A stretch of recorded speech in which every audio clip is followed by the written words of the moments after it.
Thiago, sigo na área e esse é mais um vídeo nosso aqui na internet. E o tema que a gente vai debater hoje é o ecologismo ou o movimento ecológico enquanto uma ideologia política.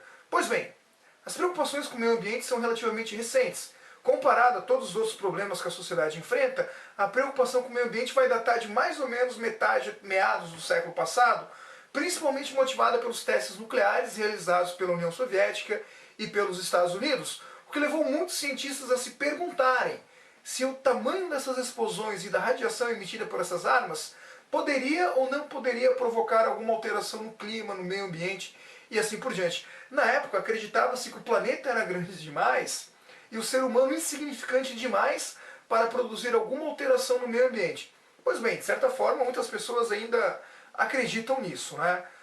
A partir de então, a questão ambiental se torna mais debatida, mais discutida no meio acadêmico, e principalmente a partir da publicação de um livro de uma zoóloga americana chamada Rachel Carson, que eu vou colocar aqui para vocês, um livro chamado Primavera Silenciosa.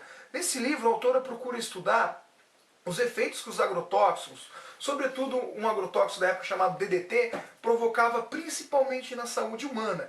E ao fazer essa pesquisa, ela esbarra no fato desses produtos não provocarem danos apenas à saúde, mas também ao meio ambiente, questões como poluição do solo, poluição dos lençóis freáticos e assim por diante. Na época, obviamente, a autora é muito criticada, principalmente pelas grandes empresas do setor bioquímico, que vão dizer que ela estava tentando tirar o emprego das pessoas e assim por diante. O fato é, gente, a partir do livro da Rachel Carson, a preocupação ambiental ganha destaque em outras áreas, na sociologia, na economia e numa série de outras disciplinas, na geografia, planejamento urbano e assim por diante. E a partir de então o movimento ecológico passa a ganhar mais força no cenário mundial. E surgem várias correntes do pensamento ecológico, que de uma forma ou de outra nós podemos classificar em 3 correntes do pensamento ecológico, que eu gostaria de explicar rapidamente cada uma delas para vocês. A primeira delas nós chamamos de ecologismo radical.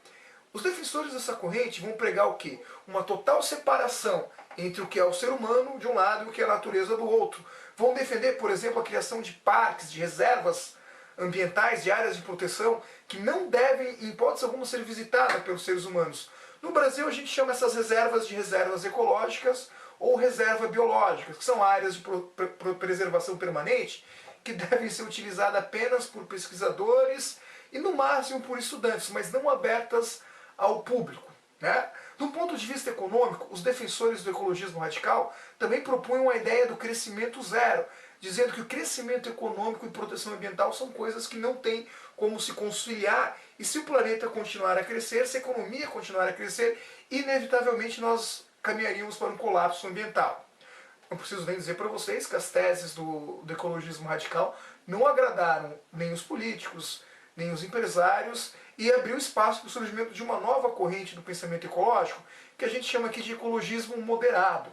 Como o nome sugere, não é tão radical quanto o primeiro, é um meio termo, né? Nesse sentido, os defensores do ecologismo moderado vão propor não a separação entre humano e natureza, mas a união entre o homem e natureza, dizendo o quê? Que os seres humanos só vão aprender a respeitar e preservar a natureza se eles conhecerem a natureza. Dessa forma, eles propõem a criação de áreas de preservação permanente, que ao invés de serem isoladas do convívio com os humanos, devam ser utilizadas pelos seres humanos de uma forma do turismo ambiental, por exemplo, caminhadas ecológicas, trilhas ecológicas e uma série de outras coisas, partindo sempre do princípio de que quanto mais o ser humano conhecer a natureza, mais ele vai querer preservar a natureza. De um ponto de vista econômico, é também os defensores do ecologismo ambiental que vão acreditar ou vão investir no desenvolvimento de tecnologias limpas, acreditando que quanto mais limpas forem as tecnologias, você pode conciliar crescimento econômico com tecnologias limpas, e de um ponto de vista econômico também vão defender as ideias atreladas àquilo que nós chamamos de desenvolvimento sustentável. E aquela definição que todo aluno tem que decorar antes de ir para o Enem, que é o quê? O desenvolvimento sustentável como o desenvolvimento que atende às necessidades do hoje, sem comprometer o desenvolvimento ou o atendimento das necessidades das gerações futuras. O ecologismo moderado continua existindo, os defensores do desenvolvimento sustentável continuam existindo, né? Nós tivemos a Rio 92, o Tratado de Kyoto, Tudo ainda é muito embrionário, mas essa corrente existe, está fixada no pensamento ecológico, no pensamento político moderno. Contudo, gente, eu chamo muita atenção para vocês para a terceira corrente do pensamento econômico, do pensamento ecológico, que para mim é mais interessante, que nós chamamos de ecologismo político, ou como alguns autores preferem chamar, deixa eu mostrar para vocês, de ecologismo dos pobres. Os defensores dessa corrente vão partir da ideia do quê? De que a questão ambiental está intimamente atrelada à questão social. E que se você quiser resolver o problema ambiental do planeta, você primeiro tem que resolver os problemas sociais, sobretudo a desigualdade social. Dizendo o quê? Que ao contrário do senso comum ecológico, que vai dizer que a riqueza produz degradação ambiental, o fato é que a pobreza e a desigualdade social produzem muita e muita degradação ambiental. Vão denunciar também o fato de que, supostamente, as tragédias ambientais, as tragédias climáticas, enchentes, deslizamentos, são questões neutras, que atingem tanto os ricos quanto pobres, tanto brancos como negros.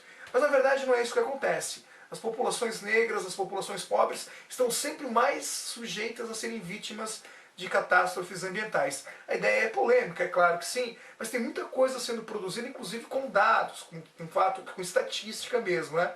Então o ecologismo político vai propor o quê? Que a única maneira de você minimizar os impactos da degradação ambiental é você minimizar ou reduzir a desigualdade social. Quanto maior for a pobreza, maior também será a degradação ambiental. Nesse sentido, esse livro aqui é fantástico.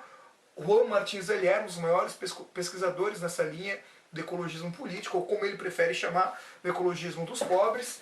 Temos também outros autores, inclusive no Brasil, esse livrozinho fantástico produzido pelo professor da Universidade Federal do Rio de Janeiro, Henri Axelar, chamado Justiça Ambiental.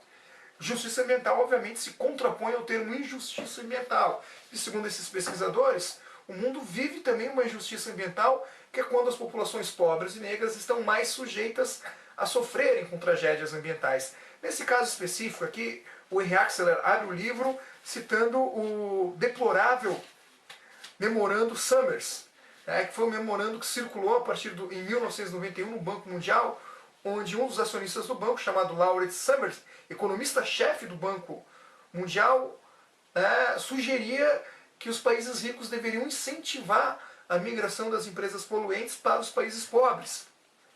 Porque, segundo ele, os pobres não precisam se preocupar com questões ambientais. E mais do que isso, pela lógica econômica, as mortes em decorrência da poluição nos países pobres implicam em menores perdas para a economia global do que a morte em países ricos. Né? Então isso aqui seria um movimento por justiça ambiental. Vale a pena também citar um outro livro fantástico que saiu em 2014, de uma das mentes que eu considero mais lúcidas do mundo moderno hoje, que é o professor Zygmunt Bauman, o livro intitulado Danos Colaterais, quando ele vai chamar a atenção para os danos colaterais que o crescimento da pobreza e da desigualdade provocam no mundo.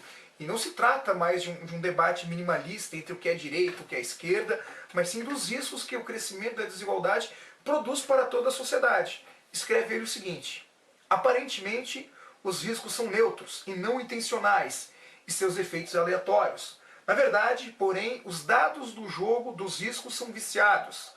Há uma afinidade seletiva entre a desigualdade social e a probabilidade de você se tornar uma vítima de catástrofes, sejam elas naturais ou provocadas pelo homem. Ele continua o texto citando, por exemplo, o caso do furacão Katrina, que em 2005 destruiu a cidade de Nova Jersey, nos Estados Unidos, mas obviamente as principais vítimas, as que mais sofreram, a que demorou mais tempo para serem resgatadas e atendidas pelo poder público, foi justamente as populações pobres e negras daquela cidade, mostrando pra gente que existe muita injustiça ambiental acontecendo no mundo. Pois bem, gente, não quero com isso encerrar a discussão, é apenas mostrar as ideias para vocês. Os defensores do ecologismo dos pobres, ou do ecologismo político, vão propor então um novo modelo de desenvolvimento, que eles não chamam nem de crescimento zero, nem de desenvolvimento sustentável, mas de ecodesenvolvimento.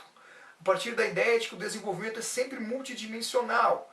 Não envolve apenas a questão do crescimento econômico, mas precisa ser pensado um desenvolvimento que reduza as desigualdades sociais e que a partir de então também reduza as injustiças ambientais. Vale muito a pena se aprofundar, estudar um pouco mais esse tema, ler os autores, para a gente ficar a par dessa discussão. No mais, galera, queria agradecer a todos vocês que assistiram o vídeo, pedir para que compartilhem, curtem, se inscrevam no canal. Um forte abraço a todos vocês. Valeu!